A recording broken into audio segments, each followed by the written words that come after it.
Growing up, I was always the afterthought in my family. My name's Emma, and for as long as I can remember, my older sister Kate was the golden child, the one who could do no wrong. Smart, accomplished, magnetic, she had it all. And me? Well, I was just there. Not unloved exactly, but definitely overlooked. It's funny how you can feel both present and absent at the same time. Like you're standing in a room full of people, but no one notices you've been holding your breath for years. I still remember this one moment when I was 7 years old. I came bounding into the kitchen, waving my spelling test high like it was a trophy. Every word spelled perfectly, every letter neatly printed. "Look, Mom," I said, practically vibrating with pride. She barely glanced up from the mountain of papers sprawled across the table. Kate's college applications. "That's nice, honey," she murmured distractedly, already flipping through another draft of Kate's essay. Then, without missing a beat, she turned her full attention back to my sister. "Now, Kate, what if we rephrase this section about your volunteer work? It'll really make you stand out." And that was that. Just like that, my perfect test disappeared into the void of things that didn't matter quite enough. I don't think Mom meant to hurt me, it wasn't malicious or anything, but it stung all the same. Because that was just how it always went. Kate was 10 years older than me, which meant by the time I was even old enough to form memories, she was already racking up accolades like they were trading cards. Student body president, valedictorian, full ride to Princeton. You name it, she did it. And Mom and Dad? They cheered her on at every debate competition, every award ceremony, every milestone along the way. Meanwhile, I had Grandpa Joe. Grandpa lived alone in this big house on Maple Street. It had this creaky wraparound porch where we'd sit for hours, talking about everything and nothing. He'd tell me stories about his days as a sharp-witted businessman, and he'd always slip me a chocolate chip cookie from his secret stash. "You know, kiddo," he'd say, sliding a cookie my way. "Sometimes the quietest ones in the room end up making the biggest waves." Then he'd wink at me like we shared some kind of secret the rest of the world couldn't understand. Every day after school, while Mom juggled her real estate deals and Dad buried himself in his law firm, I'd walk to Grandpa's house. He'd help me with my math homework, using equations to teach me about compound interest and investments. Numbers fascinated him. They were honest, predictable, reliable.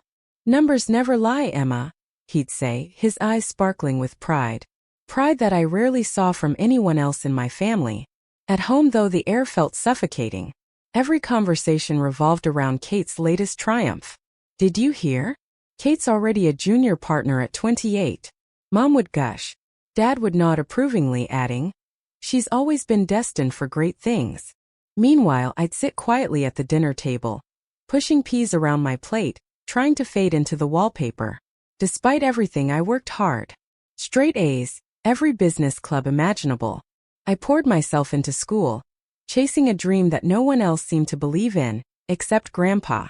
Then, the summer before my senior year, everything changed. Grandpa was diagnosed with cancer, and it was spreading fast. Suddenly, all those afternoons at his house took on a new urgency. I spent every free moment at his side, reading him his favorite books about business and economics. Even as his body weakened, his mind stayed sharp. One afternoon, he reached for my hand. His skin was cool and fragile like tissue paper. "Promise me something," he rasped. "Anything," I whispered, fighting back tears. "Go to college. Study business like we always talked about. Don't let anyone tell you what you can't do." "I promise," I choked out. I'd already started looking at schools. State University had an amazing business program. He smiled weakly, his eyes full of pride. "That's my girl. And remember, what do numbers never do? They never lie," I said, managing a small smile. 2 weeks later, he was gone. The funeral was a blur of black dresses and hollow condolences. Kate flew in from New York, making sure everyone knew how much she'd sacrificed to be there. Mom fussed over Kate's travel arrangements more than she mourned Grandpa. I threw myself into my college applications, determined to honor my promise. When the acceptance letter to State University's business program arrived, I felt like I could finally breathe. That evening, I rushed into the kitchen, practically bursting with excitement. "Mom! Dad! I got in! State University's business program accepted me." Silence. Mom and Dad exchanged one of those loaded looks, the kind that always meant bad news. Kate, seated at the table with them, didn't even glance up from her phone. Honey, Mom started in her saccharine voice, we need to talk about college. Dad cleared his throat, avoiding my eyes. Your college fund? Well, it's gone. What? I asked, my voice shaking. We gave it to Kate. For her wedding. I blinked, sure I'd misheard. My college fund? Grandpa's college fund. You gave it to Kate. Don't be dramatic, Mom said, waving me off. Kate's marrying James, the investment banker, remember? They needed help with the plaza wedding and a house down payment. You'll figure something out. You're good with numbers. Kate chimed in with a smile that wasn't even apologetic. You can be my maid of honor. Isn't that better than some boring business degree? I fled to my room, the acceptance letter crumpled in my hands, tears blurring my vision. Downstairs, I could still hear them chatting about wedding venues and centerpieces, as if they hadn't just crushed my dreams. That night, I lay awake, Grandpa's words echoing in my mind. Numbers never lie. And then it hit me. 2 weeks before he passed, Grandpa had shown me his office, the old oak desk, the keys, the false bottom in the drawer. Just in case, he'd said with a knowing smile. The next morning, I drove to Grandpa's house, clutching the spare key he'd given me. The house felt eerily quiet, like it had been holding its breath for this moment. I made my way to his office and opened the drawer, my fingers finding the hidden latch. Inside was a single envelope with my name on it. As I held it trembling, I couldn't have known that Grandpa's final lesson about numbers was about to change everything. The days after discovering Grandpa's trust fund felt like living in two worlds at once. On one hand, I had this immense weight of responsibility pressing down on me. Maple Street Investment Group wasn't just some small business. It was a sprawling empire with properties, investments, and employees who depended on its success. On the other hand, there was this strange sense of liberation, like I'd finally been handed the keys to my own life. For years, I'd felt invisible, pushed aside by my family's favoritism and dismissive attitudes. Now, for the first time, I was in control, not just of my future but of theirs too. But power has a way of testing people. It tests how you handle it, how others react to it, and whether you can stay true to yourself when everyone around you is trying to change your mind. And trust me, they were trying. That first morning after confronting my family about the inheritance, I woke up to an inbox full of emails from Mom and Dad. Each one carried variations of the same message. We need to talk. They wanted answers, explanations, reasons why their world had suddenly been flipped upside down. But what they really wanted was a way back in. A chance to undo what they'd done or, failing that, to take advantage of the situation. I ignored them all. Instead, I spent the day in Grandpa's office, poring over company records and financial statements. Mr. Bennett, Grandpa's longtime attorney and trusted advisor, had given me access to everything. Balance sheets, investment portfolios, employee files. At first glance, it was overwhelming. There were dozens of properties spread across 3 states, commercial real estate holdings, venture capital funds, even stakes in tech startups. Grandpa had built something extraordinary, and now it was mine to manage. You're doing exactly what he hoped you would, Mr. Bennett said during our daily call. His voice was warm, encouraging. Your grandfather often spoke of your potential. He believed you could grow this company into something even greater. Hearing those words made my chest tighten. Grandpa had faith in me when no one else did. Hell, even I doubted myself sometimes. But sitting there surrounded by his meticulous notes and neatly organized files, I felt like maybe I could live up to his expectations. Still, I couldn't shake the feeling that I was being watched. Mom showed up uninvited later that week. She let herself in using the spare key she still had. I should have changed the locks sooner. When I walked into the kitchen and saw her sitting at the table, clutching a mug of coffee like it was her lifeline, my stomach sank. We need to talk, she said, her voice trembling. I poured myself a cup and leaned against the counter, keeping my distance. How did you get in? She glanced down, sheepish. I still had your grandfather's spare key. I raised an eyebrow but didn't say anything. Emma, please, she pleaded, taking a deep breath. Her tone shifted to one of carefully crafted concern. Your father, he's not well. The stress of all this, the shock. It's affecting his health, his blood pressure. I cut her off, my voice sharp. You're really going to play the guilt card after everything you've done? Her composure cracked. We did what we thought was best. You mean what Kate needed? I shot back.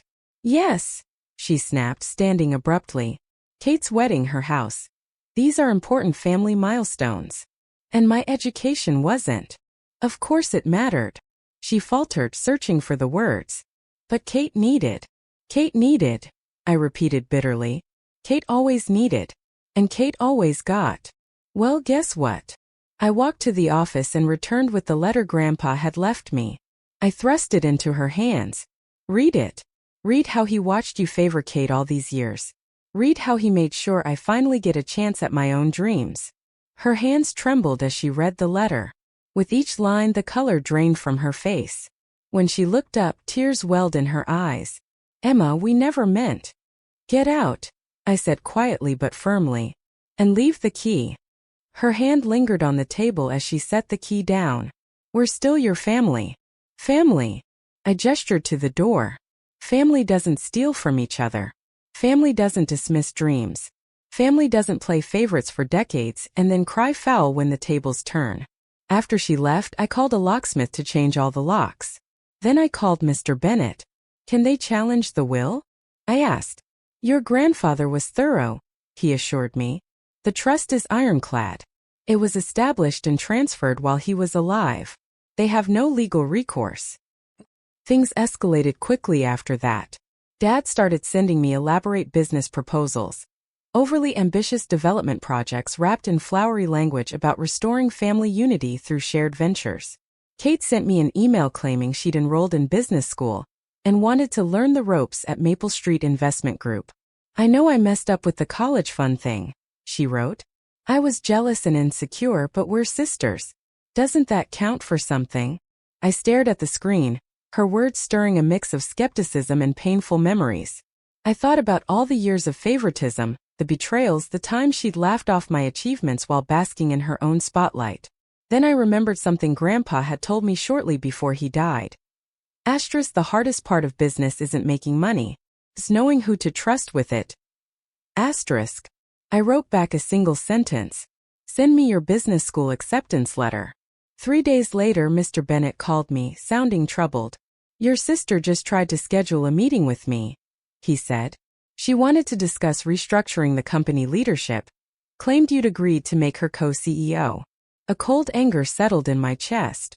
There was no acceptance letter, no sincere effort to learn. This was just another play for control.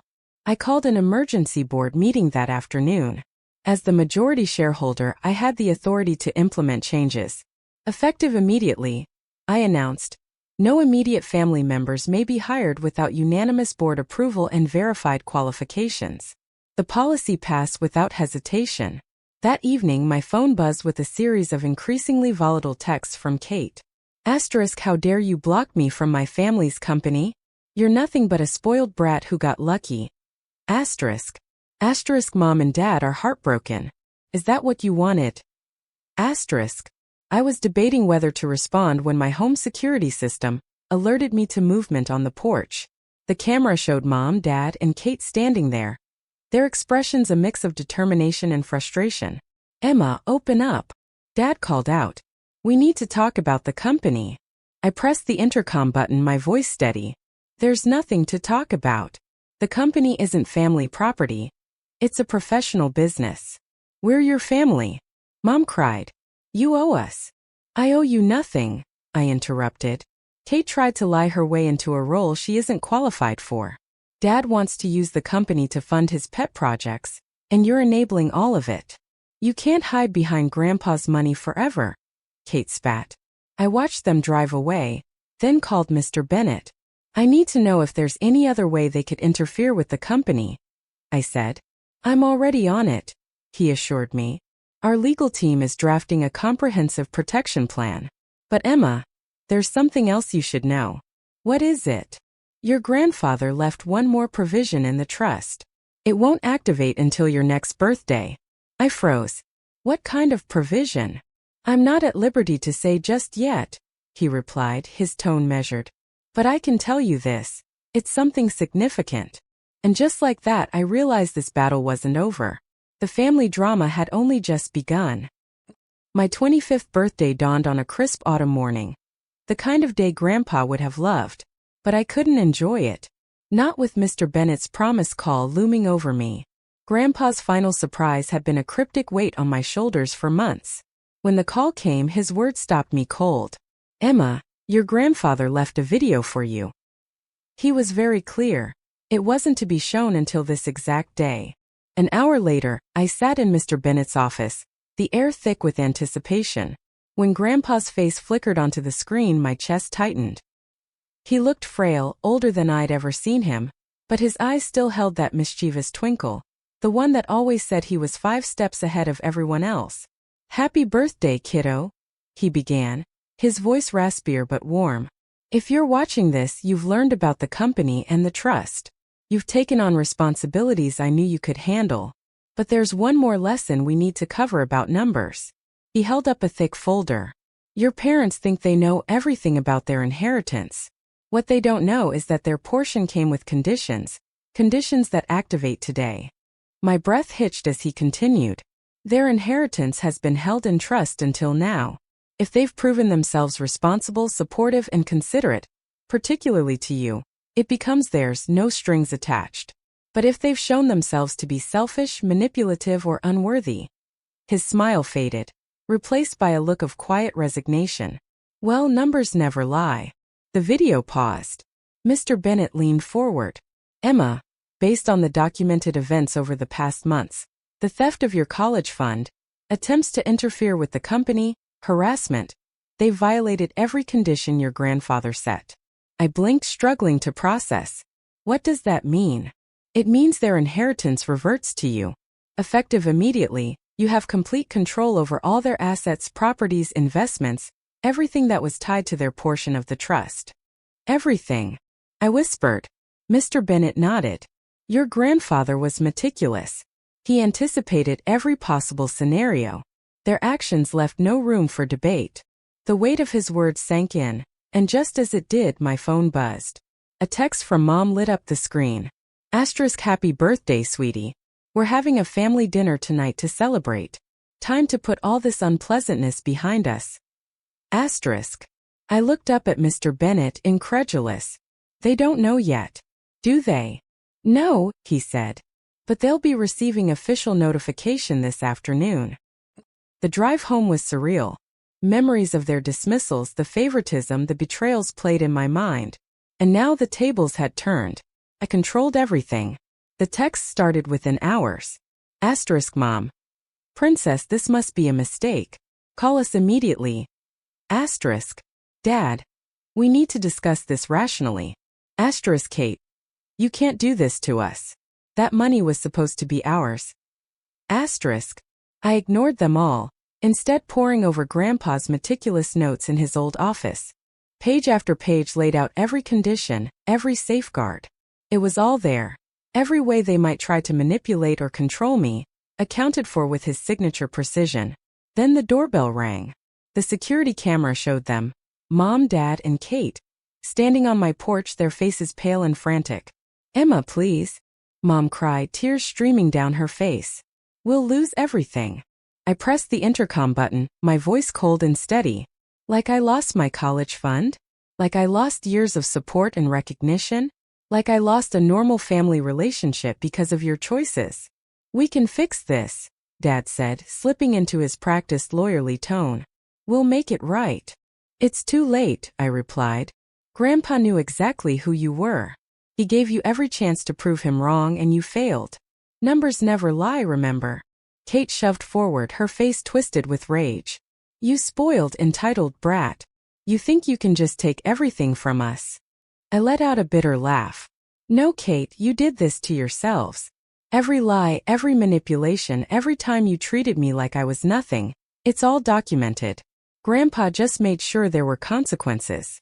Their desperation was written all over their faces as the truth sank in. Years of scheming and favoritism had led them to this moment. "You have 30 days to vacate the house," I said, my tone final. "Mr. Bennet's office will handle the details." Through the camera, I watched them stumble back to the car. Their expressions a mix of shock and disbelief. That night, I sat on the wraparound porch under a canopy of stars, just as I used to with Grandpa. His words echoed in my mind.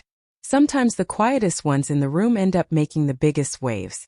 The waves had finally crashed, sweeping away years of pain and resentment. For the first time in my life, I felt truly free. The days after Kate's confession felt like stepping into uncharted territory. For so long, my life had been defined by the weight of her shadow, the suffocating grip of favoritism, and the relentless need to prove myself in a family that refused to see me. But now, with her words still echoing in my mind, you won. Not just the money or the company, but everything. I found myself grappling with an unfamiliar emotion. Guilt. Not the kind of guilt that comes from doing something wrong, but the kind that sneaks up on you when you realize you've become someone capable of wielding power in ways that feel final. I'd spent months fighting for control, for justice, for the future Grandpa believed I deserved. And yet, as I watched Kate walk out of my office, her shoulders slumped under the weight of her own failures, I couldn't help but wonder if I'd gone too far. Had I become the person they always accused me of being, the selfish, entitled brat who cared more about revenge than reconciliation? That evening, I sat on the porch, staring out at the orange glow of the sunset. My phone buzzed again, this time with a message from Dad. Emma, your mother and I have enrolled in night school. We're taking this seriously. Attached was a screenshot of their course schedules. Bookkeeping for him, teacher's assistant training for her. It was surreal seeing them, two people who had always seemed larger than life, humbled to the point of starting over. For weeks I'd imagined this moment, fantasized about it even. The tables turned, the scales finally balanced. But now that it was here, I felt conflicted. Grandpa's voice echoed in my mind, as clear as if he were sitting beside me. Sometimes the quietest ones in the room end up making the biggest waves. I thought about Kate's tear-streaked face, her admission of guilt, her willingness to start from scratch. And then I thought about Mom and Dad, sitting in classrooms filled with strangers half their age, trying to rebuild what they'd lost. Was this what Grandpa had intended? Had he foreseen this reckoning, not just for me but for all of us? The next morning I called Mr. Bennett. I need to know everything about Preston Financial, I said without preamble. He didn't ask why. He never did. Preston Financial is a mid-sized firm specializing in asset management and retirement planning. Solid reputation, steady growth. Why the interest? Kate got a job there. There was a pause. I want to make sure she has a fair shot, I continued. No special treatment, but no sabotage either. If anyone tries to push her out because of who she is, or who I am, I want to know about it. Mr. Bennett chuckled softly. Your grandfather would be proud of you right now. His words caught me off guard. Why do you say that? Because you're learning the hardest lesson of all. Forgiveness isn't about forgetting.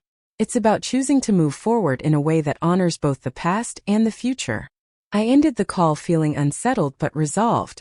Maybe Grandpa hadn't left me the trust fund just to level the playing field. Maybe he'd given me the tools to rewrite the rules entirely, to build something better not just for myself but for everyone. Over the next few weeks, I threw myself into work, channeling my energy into expanding Maple Street Investment Group's portfolio. Under my leadership, the company flourished, acquiring new properties, launching innovative investment funds, and establishing partnerships with other firms. But despite the success, I couldn't shake the feeling that something was missing. It wasn't until I received an unexpected email from James, one of the last people I expected to hear from, that things began to click into place. Dear Emma, I hope this message finds you well. I wanted to thank you for giving me the clarity I needed to leave Kate. What you said that night, it stayed with me. About knowing who I really am versus who I pretend to be. I've started my own consulting firm, focusing on ethical investments. It's small, but it's mine. I'd love to discuss potential collaboration opportunities with Maple Street. I stared at the screen, stunned. James had been Kate's fiancé, the man who once accused me of ruining her life. And now here he was reaching out, not as an adversary but as a peer. It was a reminder that people could change given the chance. That maybe redemption wasn't just for novels or movies, maybe it was real. One afternoon, as I reviewed quarterly earnings reports, Maria buzzed through the intercom. Miss Emma, There's someone here to see you. Says it's important. I sighed, expecting another attempt by mom or dad to plead their case. Send them in. But when the door opened, it wasn't my parents. It was Kate. She looked different again, not just in appearance but in demeanor. There was a quiet confidence about her now, a sense of purpose that hadn't been there before. I didn't come to beg, she said, sinking into the chair across from me. I came to ask for advice. I raised an eyebrow. Advice? She nodded. I've been thinking a lot about what you said, that second chances have to be earned.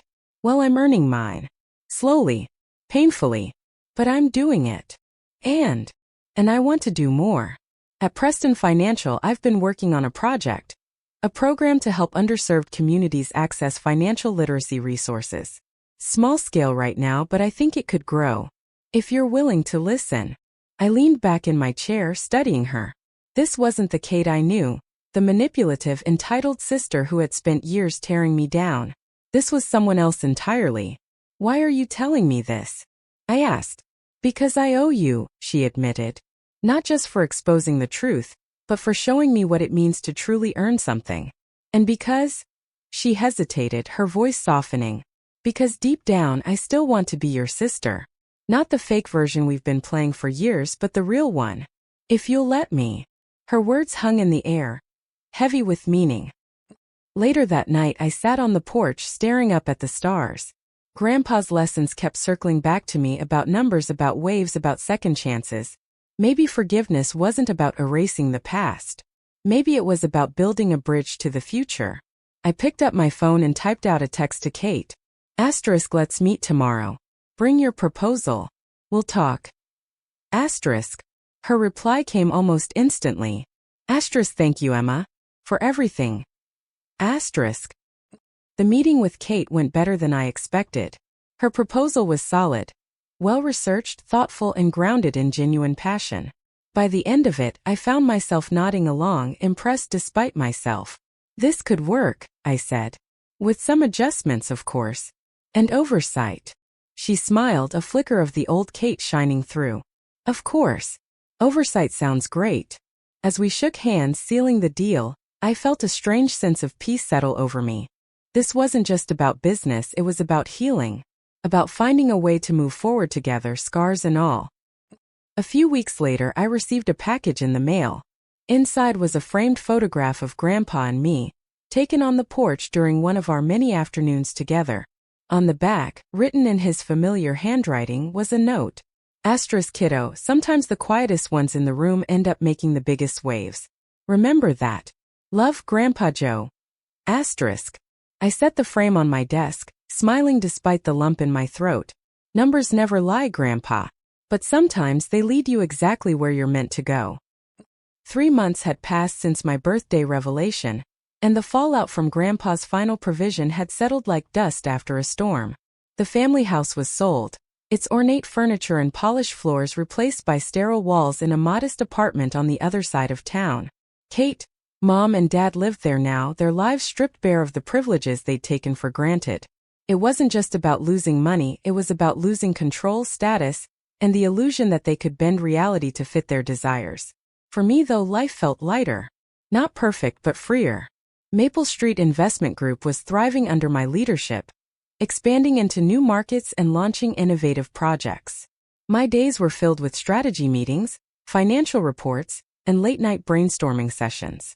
For the first time, I felt like I was truly building something not just for myself but for others. Still, I couldn't shake the feeling that this chapter wasn't fully closed. One crisp morning, as I reviewed quarterly earnings in my office, Maria buzzed through the intercom.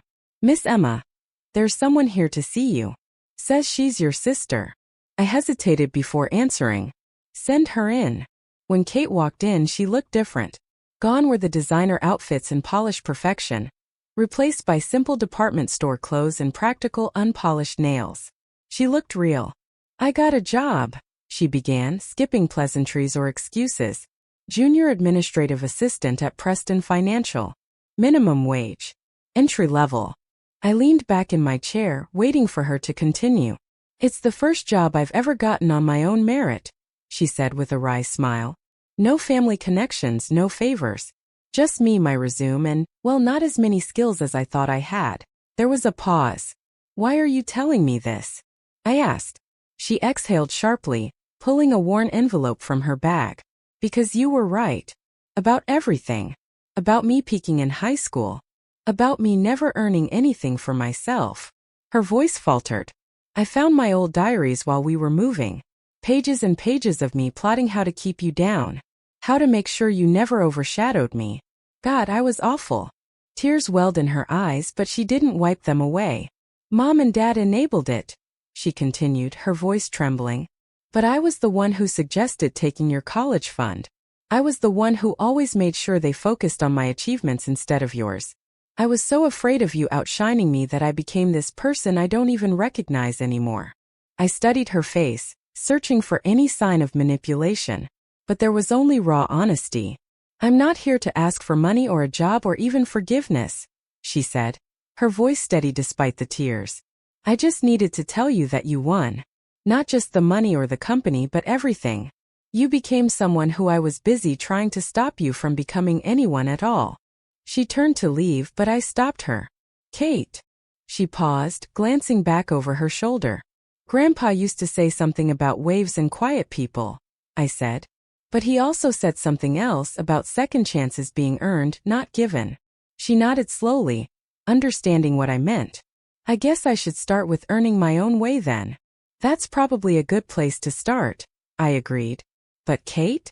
When you've really done the work, when you've earned it, maybe we can talk about what comes next.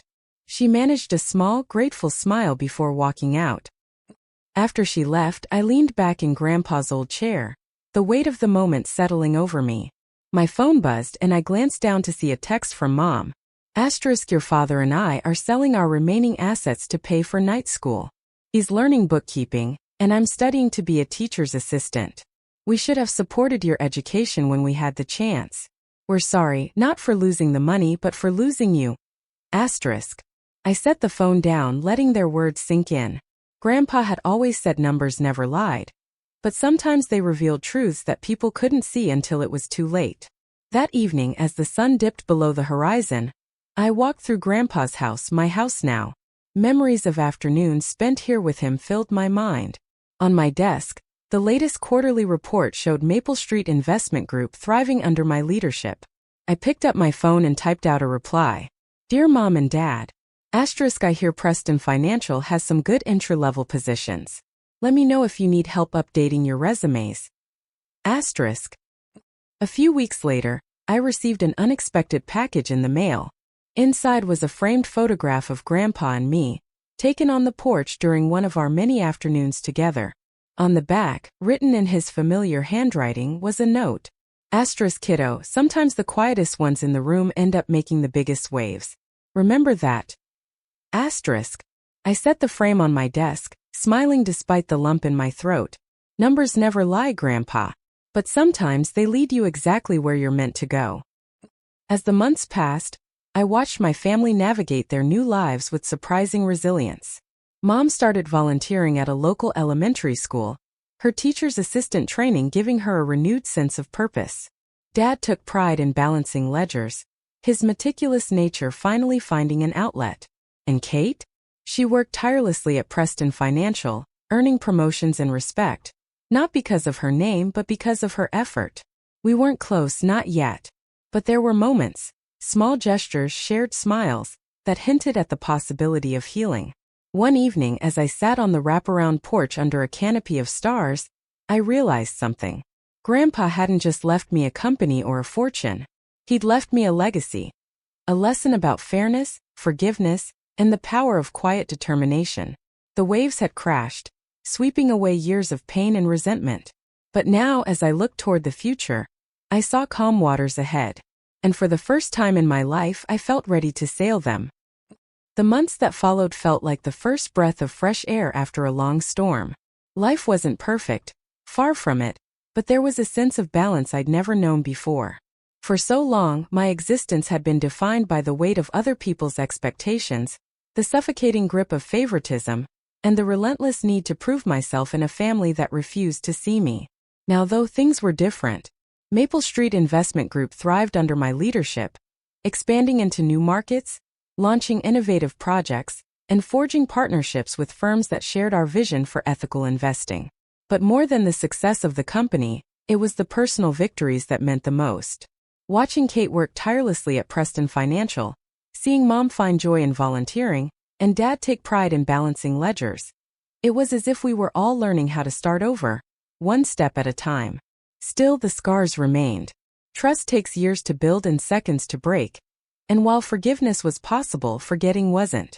Every now and then, I'd catch a glimpse of the old dynamics, the lingering resentment, the unspoken guilt, but they were quieter now, softer, like shadows retreating in the light of day. One crisp morning, as I reviewed quarterly earnings reports in my office, Maria buzzed through the intercom. "Miss Emma, there's someone here to see you. Says it's important." I sighed, expecting another plea or confrontation. "Send them in." But when the door opened, it wasn't Mom, Dad, or Kate. It was James. He looked different, more grounded, less polished. Gone were the designer suits and slicked-back hair, replaced by simple slacks and a button-down shirt that spoke of practicality rather than pretense. "Emma," he began, his voice steady but tinged with nervousness, "I know I'm probably the last person you expected to see here." "You're not wrong," I said, gesturing for him to sit. "I wanted to thank you again for everything," he continued. "Leaving Kate was the hardest decision I've ever made, but it was also the best one. I've started my own consulting firm, focusing on sustainable investments. It's small, but it's mine." I nodded, remembering the email he'd sent months ago. "I remember. You mentioned potential collaboration opportunities." "Yes," he said, leaning forward slightly. "I've been working on a project, a fund aimed at supporting underserved entrepreneurs. I think Maple Street could play a pivotal role in making it happen." His enthusiasm was contagious, and as he outlined the details of his proposal, I found myself intrigued. The project was ambitious but grounded, innovative yet ethical. "Let me think about it," I said finally, setting the proposal aside. "I'll discuss it with the board next week." He stood, offering a handshake. "Thank you, Emma, for listening, for giving me a chance." As he left, I couldn't help but reflect on how much had changed. Not just for me, but for everyone involved. Later that evening, I sat on the wraparound porch, staring out at the stars. Grandpa's lessons kept circling back to me about numbers, about waves, about second chances. Maybe forgiveness wasn't about erasing the past. Maybe it was about building a bridge to the future. My phone buzzed, pulling me from my thoughts. It was a text from Kate. "Hey Emma. Just wanted to say thanks again for the advice. My supervisor at Preston loved the program idea. They're letting me lead the pilot project." I smiled, typing out a quick reply. "Congratulations, Kate. I always knew you had it in you." Her response came almost instantly. "Not sure about that, but I'm trying. And I'm sorry for everything. Really, I stared at the screen for a moment before replying. "We all make mistakes, Kate. What matters is what we do after." A few weeks later, I received an unexpected visit from Mom and Dad. They stood awkwardly on the porch, clutching a casserole dish between them. "We brought dinner," Mom said, her voice hesitant. I stepped aside, letting them in. The house felt smaller somehow, the air heavier with unspoken words. "How are things?" I asked, breaking the silence as we sat down at the kitchen table. "Good," Dad said, clearing his throat. "Night school has been challenging, but rewarding." Mom nodded, adding, "I've been helping out at the elementary school. It's nice being around kids again." There was a pause, the kind that stretches just long enough to feel uncomfortable. "We wanted to apologize," Mom said finally, her voice trembling. "For everything. For the college fund, for the favoritism, for not seeing you." Dad reached across the table, placing a hand over mine. "You've become someone extraordinary, Emma. Someone we should have believed in all along." I felt a lump rise in my throat, but I swallowed it down. "It's not about apologies anymore," I said softly. "It's about moving forward. Together." They exchanged a look, something unspoken passing between them. "We'd like that," Mom said, her eyes glistening. As the months turned into a year, life settled into a rhythm, I hadn't thought possible. Kate and I weren't close, not in the way sisters are supposed to be, but there were moments, shared smiles, quiet acknowledgements, that hinted at the possibility of healing. James's project took off, thanks in part to Maple Street's support, and he became a regular presence in my life. Not as a romantic interest but as a friend. A genuine, honest connection I hadn't realized I needed. Mom and Dad continued their studies, finding purpose in second chances. And me? I kept building, expanding the company, fostering new partnerships, and creating opportunities for others. One evening, as I sat on the porch under a canopy of stars, I picked up the framed photograph of Grandpa and me. His words echoed in my mind, as clear as if he were sitting beside me. "Kiddo, sometimes the quietest ones in the room end up making the biggest waves." I smiled, setting the frame back on the table. "Numbers never lie, Grandpa. But sometimes they lead you exactly where you're meant to go." And for the first time in my life, I felt truly ready to sail the calm waters ahead.